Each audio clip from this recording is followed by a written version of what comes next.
Umabot na sa 2.3 na milyong mga Pilipino sa 21 probinsya sa bansa ang naabot ng Bagong Pilipinas Serbisyo Fair o BPSF ng administrasyon ni Pangulong Ferdinand R. Marcos Jr. Sa BPSF Agency Summit 2024 sa Pasay City, sinabi ng Pangulo na nakapaghatid ng 17 bilyong pisong halaga ng mga serbisyo at tulong pinansyal mula nang inilunsad ito noong nakaraang taon. Binigyang diin din ni Pangulong Marcos ang kahalagahan ng inisyatibong ito bilang simbolo ng pagkakaisa ng mga ahensya ng pamahalaan at mga lokal na pamahalaan sa paghahatid ng dekalidad na serbisyo publiko.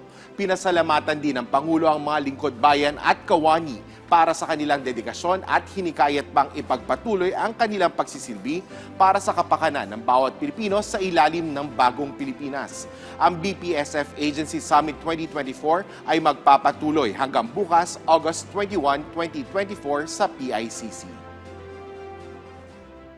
Ipinagdiriwang natin ngayon ang gabi ng pagkakaisa, ang tagumpay ng Bagong Pilipinas Serbisyo Fair.